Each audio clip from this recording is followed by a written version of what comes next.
one of the things that I've always been struck by is just that fierceness, right? The fierceness that you see in Yeni, the fierceness, if you've seen any of our historic made in films, these are women who are making things which they truly, as designers, as artists, it's high skilled work, but are often treated as cogs in a machine. You know, they're often doing this for their family and the ability to assure that their children and their siblings can have a better future. And so first and foremost, our Maiden series is about that transparency and passing the mic back to the makers of our clothes.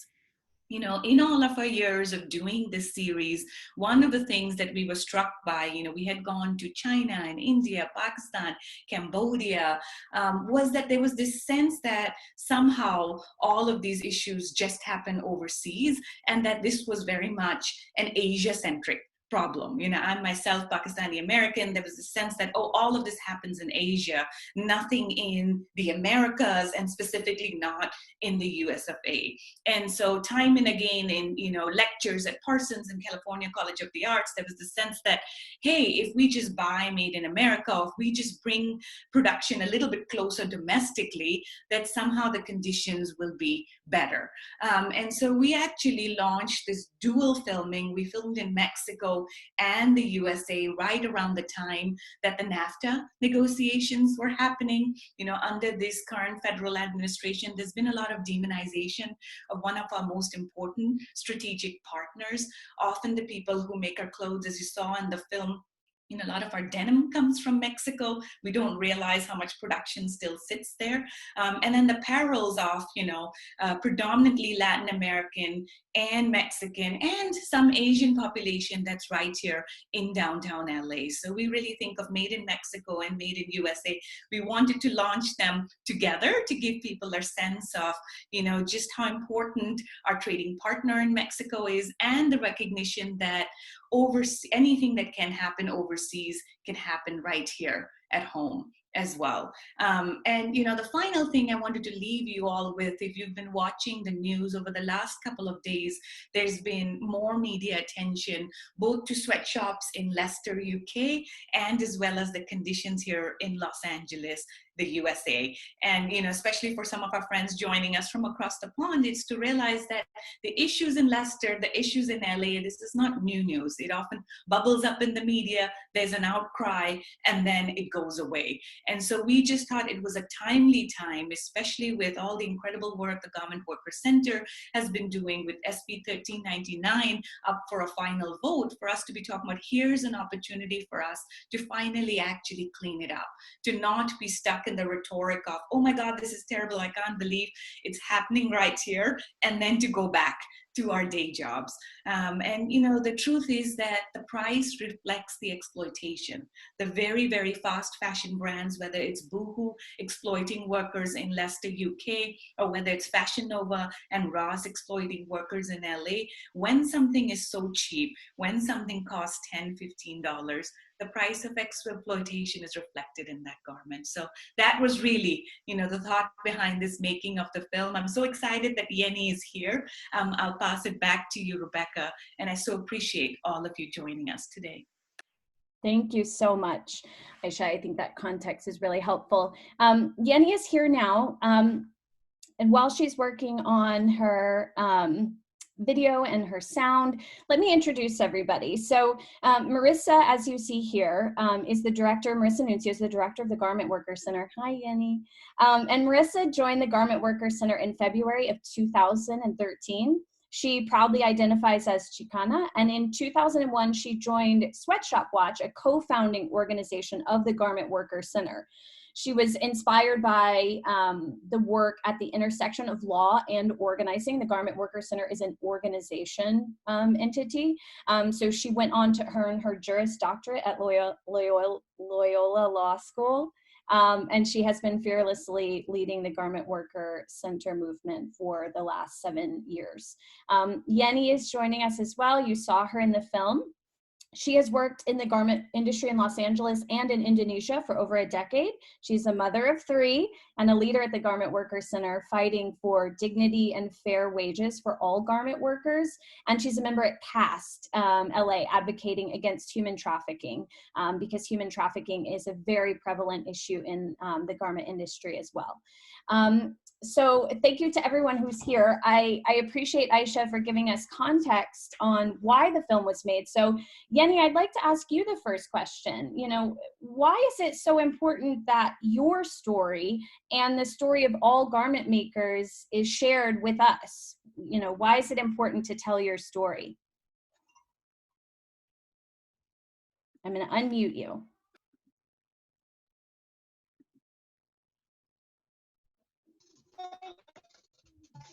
Everyone saw about the system, and then I even for my story. Yeni, we can't hear you very well. If you're calling from a cell phone, maybe keep the it closer to your ear, perhaps. Just we're picking up a lot of echo. I think the important is for encourage worker, or maybe there is Yeni, if you're on the Wi-Fi, maybe turn the Wi-Fi off and just use the 5G or the 4G of the phone network. If you can turn the Wi-Fi off, maybe sometimes that causes a lag.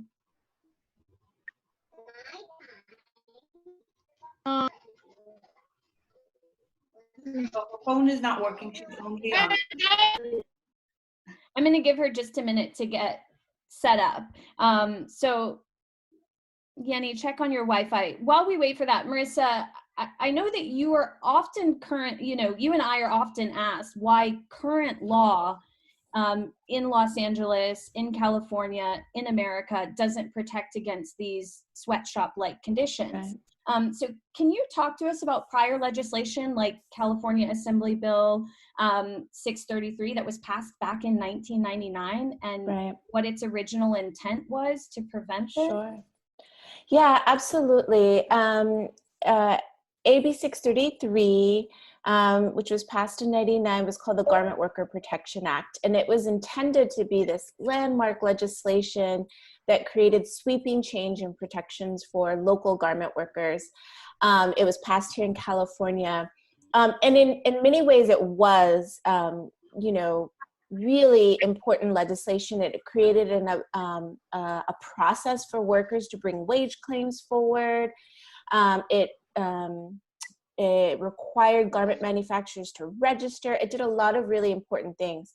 But one key thing that it was intended to do didn't pan out. It was intended to allow garment workers to go up the supply chain when they were not paid, and to hold their factory owner along the supply chain up to fashion brands that they were sewing for, to hold them responsible for their unpaid wages. But unfortunately, as sometimes happens with the law and interpretation and wording, there was just enough ambiguity in the law that most fashion brands were not being held responsible. It was allowing workers to only go and bring a wage claim against their factory owner, and maybe one step up the supply chain where there was a direct contract. And that wasn't the original intent of the law. And so it left out this really big responsible entity in the garment industry. So responsible, in fact, what we've learned through studies by the Department of Labor is that fashion brands have a lot of control in the wages that come down the supply chain. If they price things too low, if they, or better put, if they pay so low for their garment orders, it actually does not enable the factory owners that are sewing, producing their clothes, it doesn't enable them to pay and comply with minimum wage and overtime. And this is what we've seen time and time again in Los Angeles. And so, we tried for many years to see how can we address this gap in the law. And at some point you realize you just have to fix the law, right? And so, and through many discussions with our members, this is what we've decided to do. And we introduced a bill this year to address that loophole in the law. Yeah, thank you so much. I think a lot of people do not understand the massive extent of wage theft abuse. So I wanted to read some findings that you, Marissa, shared with me, which is that 88% of low wage workers in Los Angeles experience wage theft, losing an estimated total of $26.2 million a week. And of the 26 low-wage industries studied, the garment industry was found to have the highest level of wage theft violations. And that those layers of ambiguity that you discussed, and how these brands and retailers can't claim to not know what workers are being paid because of how far down in the supply chain they are, is going to be addressed through a lot of content actually that Remake is putting out this week on our website.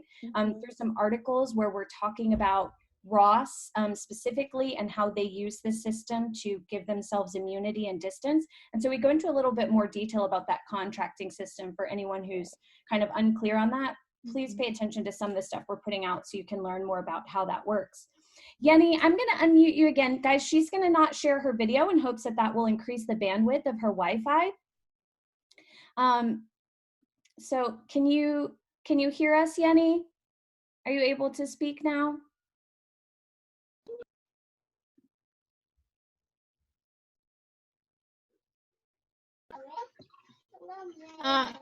Do you listen?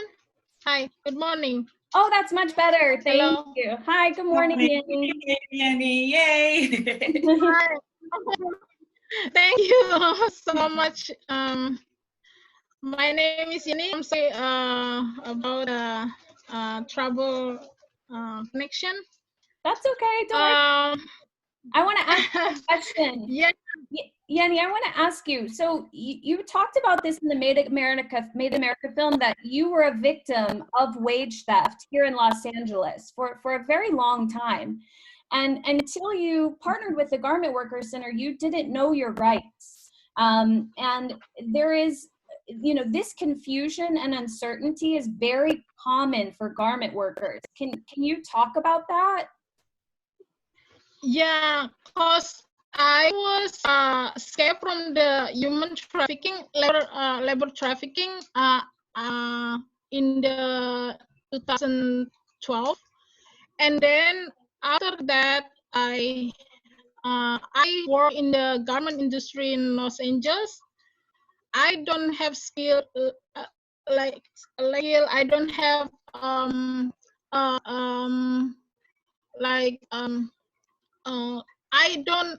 I don't know what's the rule in this industry. So I just struggle as the person who's alone in the U.S. I'm Indonesian and I work in the garment industry. Is only the person in this I think in area. A lot of workers come from the middle Central America or Mexico, Guatemala. They speak in different languages that I don't know if that speak Spanish. So that time I don't know about minimum wage. I don't know about piece rate. Just I'm working, only doing my job. What my boss do? My boss asked me to do, finish my work and that get the pay. And I think that time, that time is, I think is fair, because in the other work I don't get any pay. So when the company don't pay me and close, so I don't know what I have to do. Just looking for another company, right? So right. I work in the other company. The situation is the same thing. Like like the company before I work. So I don't know what I have to do when my boss don't pay me. That time I accidentally find the worker from the garment worker center organization in the state and flying, and then I say I need help because yeah, I have experience in the pay wages. My boss don't pay. That time is in 2015.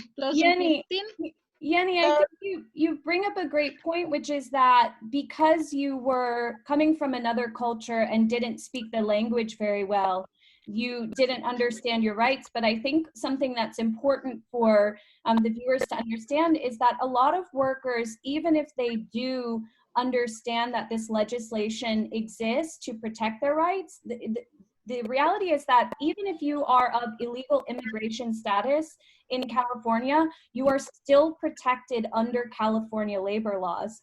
But what we see is that the prevalence in this industry is that because of the current administration in power, the threat of deportation, the threat of being exposed for illegal immigration status often coerces many workers into not speaking up or to doing their research about what their rights are because of that intimidation and fear that they might face retaliation. Aisha, I want, I think it's important, Aisha, because you often talk about how garment workers are not weak victims, but strong women full of resilience and power. And I think one way that garment workers' power is taken away from them is by their story not being shared with the average consumer. So do you think that wage theft is the most common abuse against garment workers globally? I think absolutely so. One of the things that we see globally is that the more we've had this race to the bottom, someone was asking, has things gotten worse? And in the last 10 years, if you look at macro trends, that's absolutely been the case, because with the ultra fast fashion brands, even you've seen with high street brands, but also luxury brands, this push towards making clothes more affordable, right? And when you look at all the other costs, which essentially are fixed costs, whether you're thinking about transportation, whether you think about marketing, retail costs. And so the one place that a lot of industry preys on is labor cost, which, if you look outside of the language of a balance sheet, it's the rights and the ability for women like Yeni, but also women around the world to live a life of dignity. And so wage theft, piece rate in particular, is a system that makes it very difficult, because you're essentially pushing women to work sooner, faster, harder, paying them by seam, by stitch. And that's really the price of fast fashion, of our clothes coming to us sooner and faster. There's a very human cost to that. Absolutely. Marissa, I wonder if you could, for anyone who's watching this that isn't familiar with what piece rate means and how that can be such a violation against proper wages and proper income, if you could just give us a quick understanding of how piece rate works and how that compromises a worker's ability to make minimum wage under current laws. Sure. Yeah, so a piece rate system is where a worker is paid not by the hour, but rather by the number of units that they work on. So in garment, the number of units that they sew or press or trim. And in the Los Angeles garment industry, we're seeing piece rates as low as 2 cents, 3 cents a piece. So, what that means is, like 3 cents to set a seam or to sew the hem on a blouse. And the law actually allows for the piece rate. And so there's a lot of confusion of like, well, how is that possible? Well, the law allows for the piece rate, but it says that your boss is supposed to pay the difference between the number of pieces, between the what you earn by the number of pieces you sew in an hour and what the current hourly minimum wages. So they're supposed to top you off. You know, if you sew enough, you know, pieces and it's only, you know, say half of what the minimum wage is, the owner is supposed to guarantee the difference, the factory owner. But that just doesn't happen in the garment industry. Just by and large, you know, when you see that 85% rate of wage theft, a lot of it is happening because of the piece rate. We often say it's one of the biggest kind of vehicles for wage theft to happen in this industry. Not only because they're just so low, it just keeps minimum wage out of the reach of workers. Also, there's no regulation to piece rates. All of the control of you know, how much a piece rate is in the hands of the factory owner, who has the pressures also coming down from the fashion brands, right? And so you'll often see that a worker could be very seasoned, very, you know, fast, efficient, and they'll have their piece rates lowered in the middle of the week. And workers tell us, you know, I don't always know what I'm gonna get. You know, I could be promised 5 cents and by the end of the week it's 3 cents. And so just kind of imagine that pressure of feeling like I cannot stop because, you know, my productivity is everything at this rate. Not knowing what you're going to earn at the end of, you know, every week when you're trying to, you know, pay for rent and, you know, keep food on the table and take care of your kids.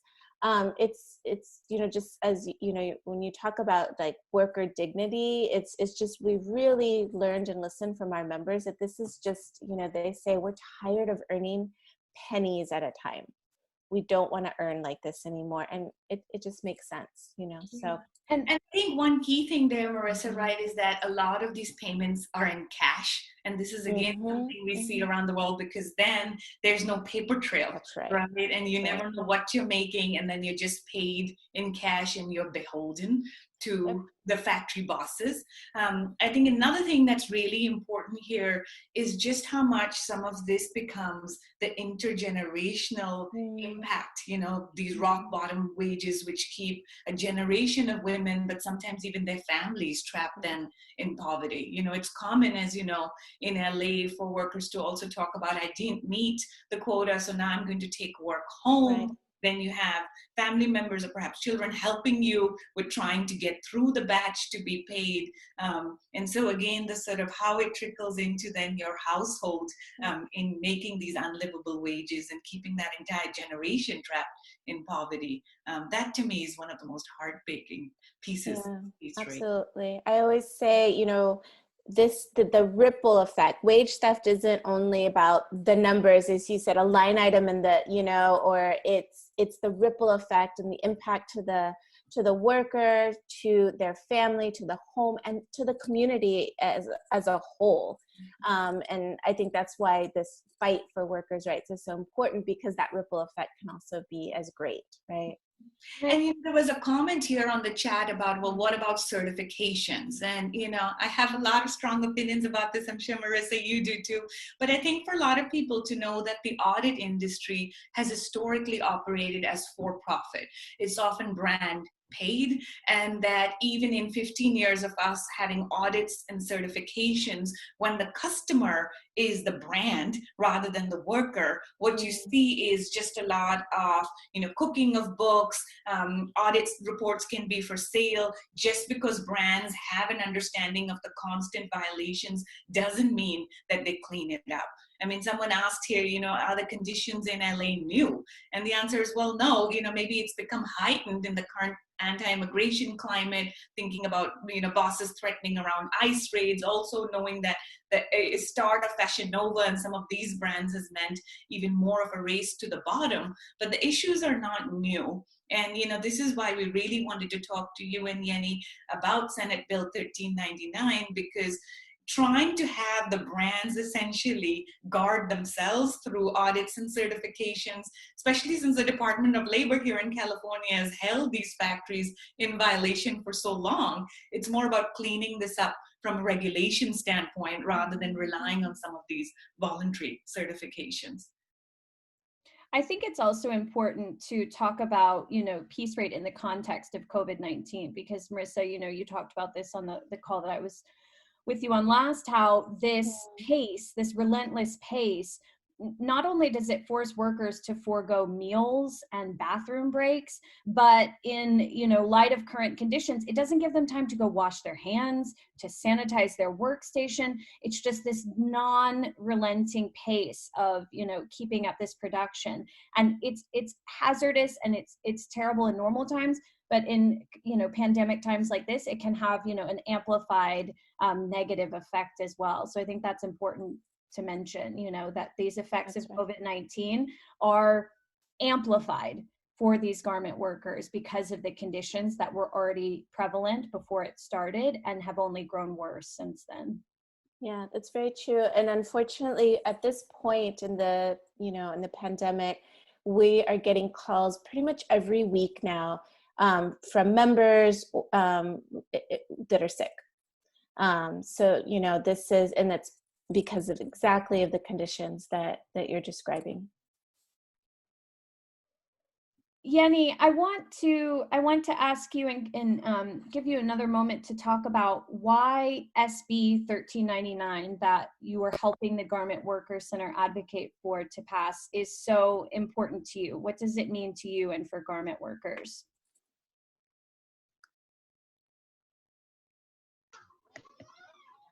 Yeah, I think under the AB 1399 law, work asked for eliminate T-shirt and take the label to responsibility, the wage claim, and then give more tool to the labor commission to give the ticket to the company who don't doing the good law. So sorry. So this is important for the garment worker for the first step, because I think minimum wage is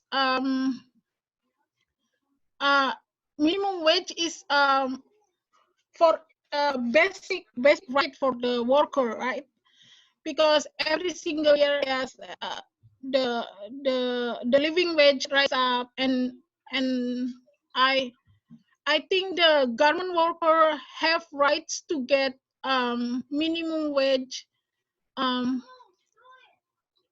as a basic right. So right now under the AB 1399, more protection for the garment worker and more secure to get a minimum wage and the protection for the labor commission. The law, I think, is very important first step, because Yes. right now is the other law basically is already old. It's not It's not reality for living wage right now. Mm-hmm. Thank you so much for sharing that, Yeni. That leads me to another question for you, Marissa, which is understanding, you know, how SB 1399 is going to enforce more, in your words, multilateral accountability. So can you talk to our audience about what does multilateral accountability mean? And Yeni brings up a great point that this is just a first step, but it's going higher up in the chain to enforce that multilateral accountability that's really going to make a difference. So what does that mean for SB 1399? Yeah, what it means is if we have a supply chain in this industry, and currently not all of the major actors are being held responsible. And, you know, SB 1399 proposes to hold everybody accountable for workers' wages from the factory floor up to the fashion brands. And we consider that multilateral accountability. Everybody along the supply chain should be responsible. It shouldn't fall so heavily on just the factory owners, for example, that are so squeezed by the fashion brands. If they're dictating prices and wages down the supply chain, they should also be held responsible. If they're profiting from workers' labor and being unjustly enriched, right, by labor for that they're not paying properly for, we need to change that in the law. So that's the multilateral accountability that we're talking about. And as Yeni said, our goal is to give labor enforcement agency, that the labor enforcement agency of our state, California, we call it the Labor Commission, to give them more tools to do their job, to regulate, as Aisha said. And so there are two major arms of our state labor enforcement agency. There's a wage claim arm that will receive wage claims. It kind of acts like as a public defender for workers, and they'll actually process a wage claim for workers. And there's an investigative arm where they can send in inspectors to a factory to look for violations, and they'll cite them.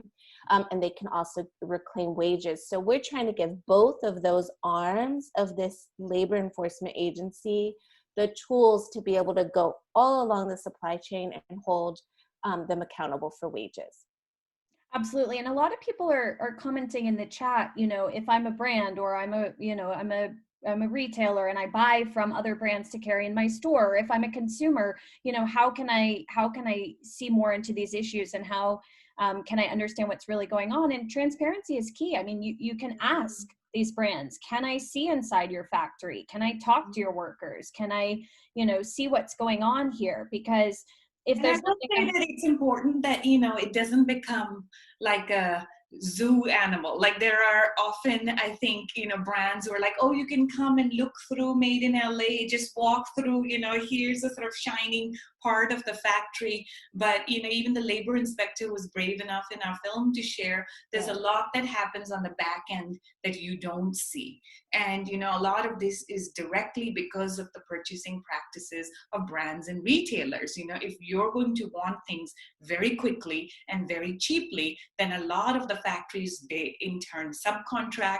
To me, that was one of the most telling dirty secrets of the audit industry. The Department of Labor lady who speaks to us about, I touch the sewing machines and they're warm, and so for a lot of, I think, the manufacturers listening in to say, this is really about a true partnership. And unless you have an understanding of the communities and are spending time in the factories, a lot of it goes out the back door. And this happens in LA, it happens in Bangladesh, because again, factories are in a pressure cook the situation and trying to get more product out. And it really is the fly-by-night factories where you have a lot of the worst violations. And then they have violations, they shut down, and then they open back up with a different name. And to Marissa's point, unless we can have the enforcement and accountability at the Ross level, at the Fashion Nova level, we're never going to make progress, which is why, and we've put on the chat, sign the SB 1399 petition, get to know, for those of you in California, your local assembly members, because the next 2 weeks, right, Marissa, very critical in assuring once we're out of recess that this bill does pass. Yeah, that's right. So we, as we've been talking about, we introduced SB 1399 this year, and through amazing organizing by our members and by, amazing allies such as Remake and many other folks in the ethical fashion community and worker rights community, we got out of the state Senate. There's two major steps we have to get through. We have to get through the state Senate and the state Assembly. We got through the state Senate. It's great. We had a Zoom celebration. And now we're in recess, but starting July 13th, recess is over and we get back to work. And we go to the state Assembly, and we have to go through a number of committees there. But, that's where the community has a voice. That's where you can get in and say, I support this. This bill is what workers in Los Angeles and California said we want.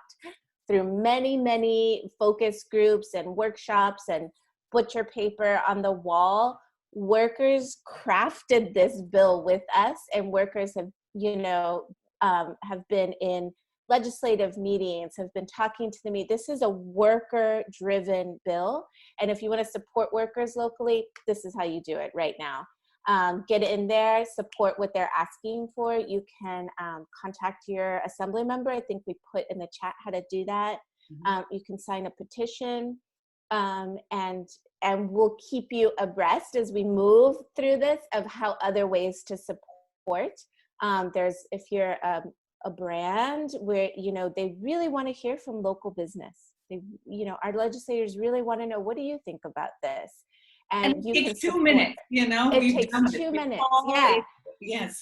There's so many easy ways to do it. You can sign a letter. You can call in the day of a hearing and say, I support 1399. It's kind of fun because you could hear yourself on the kind of assembly floor.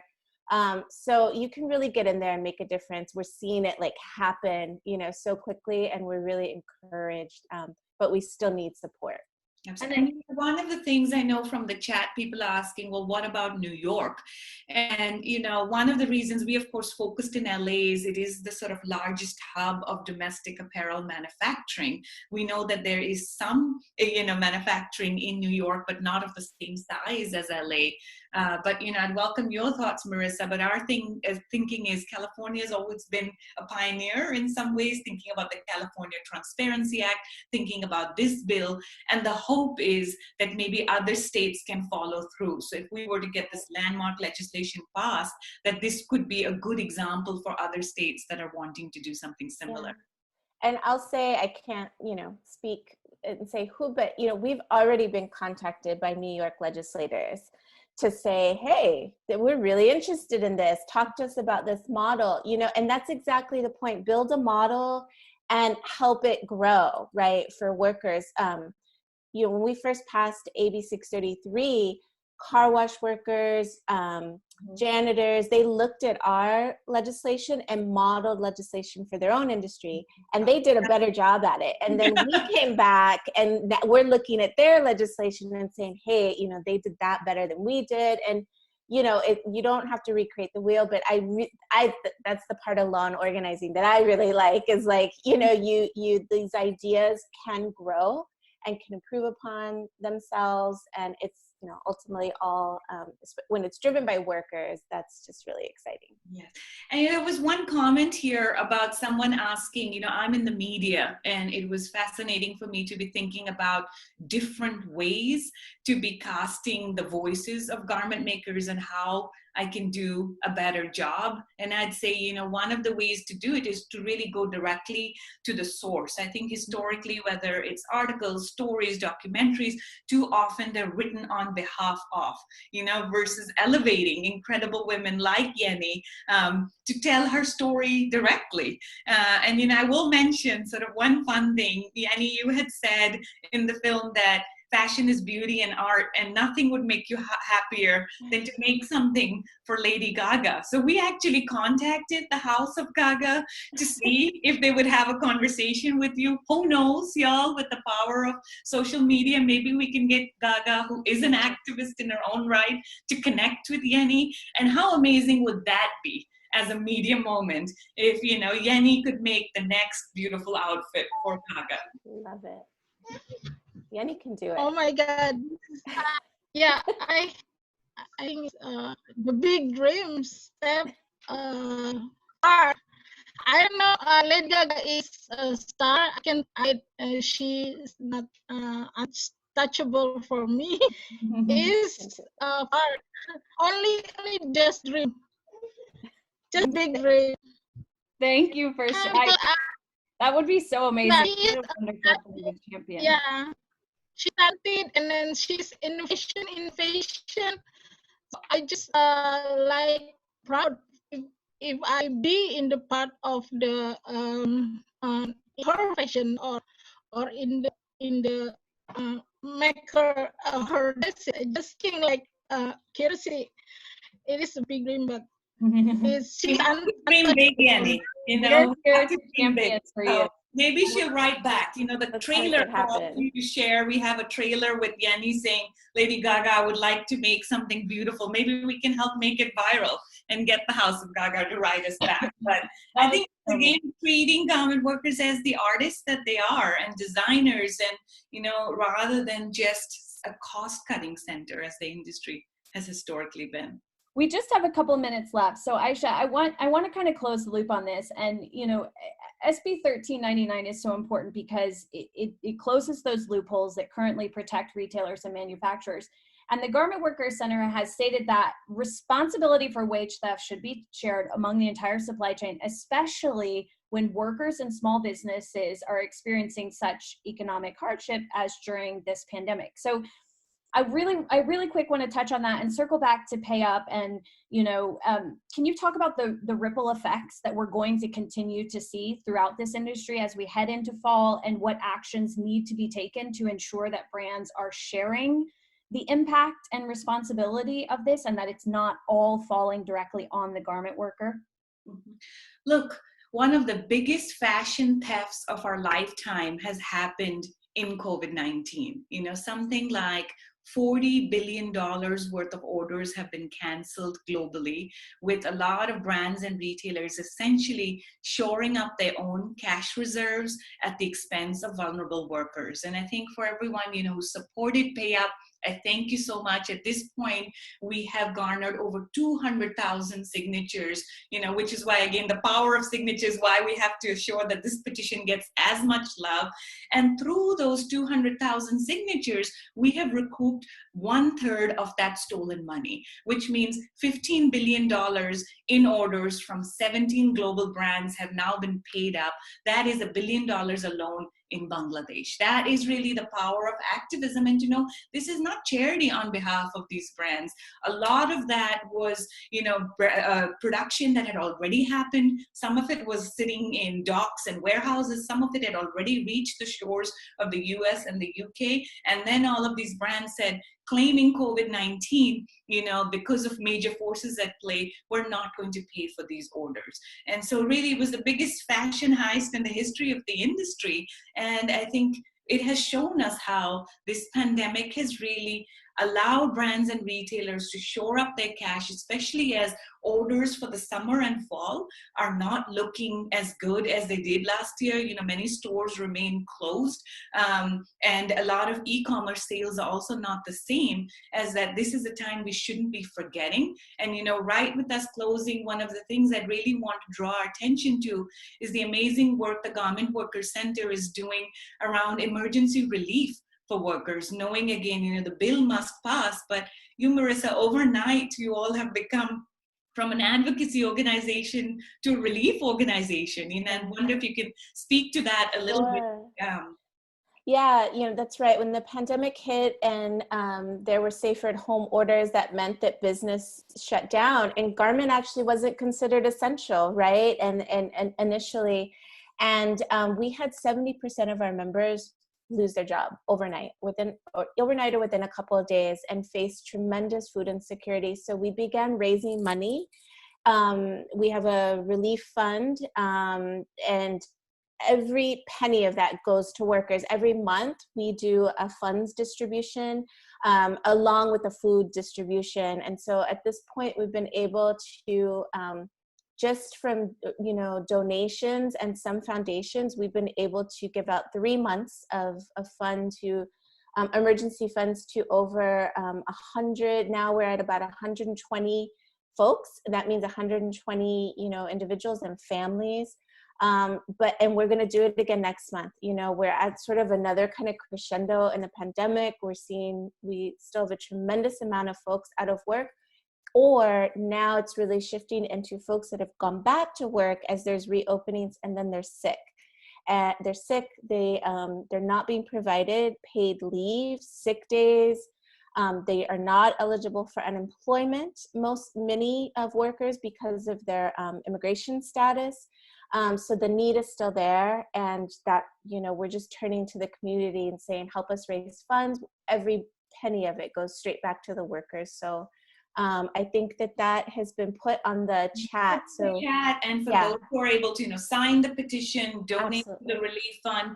But, I am so angry that it's also come down to that, and this is sort of really the price of wage theft, that at the cost of vulnerable women and their families, that essentially we are up against starvation, housing insecurity globally, but right here at home. So we do have to clean this up. That's right. Guys, in closing, I want to give you the 3 calls to action that are most important to helping get SB 1399 passed so that we can make a difference in a lasting way. If you can find out who your local is, if you live here in California and can find out who your local assembly person is, please look them up. Send a personal email and make a phone call. It actually makes a tremendous difference, especially for smaller offices. Every single call is noticed and is paid attention to, like Marissa said.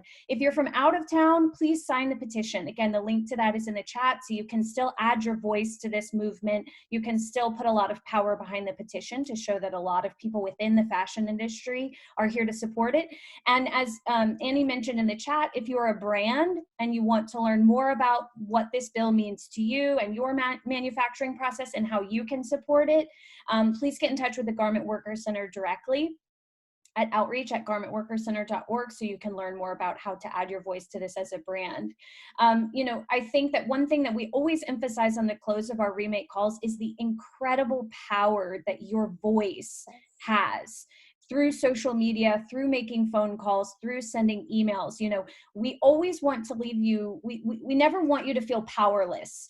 That that these conditions just exist and there's nothing you can do about it, because we've seen time and time again, Marissa mentioned, the way that this legislation does get passed is because the power of individual voices coming together to say how much it matters to them and how important it is. So please do not underestimate how much power there is in you sharing this message on social media and affecting other people who can then share it to their network. That's what we're all about at Remake, using that power for positive good. So please share these links with people, talk about this in your own personal stories, donate to the Garment Worker Relief Fund if you can, sign petitions. These are all very easy ways to add a lot of impact to this movement.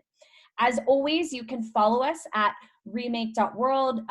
You can sign up for our newsletters. You can become an ambassador. You can tell others to join these calls. Follow us on social media for calls to action. Follow Garment Worker Center on social media as well, so you can see the progress of this bill and how you're helping to get it passed. I want to especially thank Yeni. I know that Yeni. this is so, when you have children at home, you're trying to work and you're using your voice and power, whether Wi-Fi or not, your voice is so important, Yeni, and we stand in solidarity with you. Thank you, Yeni. Yeah, thank you so much for your support, because we need your support. I feel not alone right now because you are excited to support us for any kind you can do it. Thank you so much. Thank you, Yeni. Thank you, Marissa. Thank you, Thank you, Yeni. Aisha. Thank Thank you you, everyone, again for attending. Thank you all so guys. much. Bye. Thank you. Bye-bye.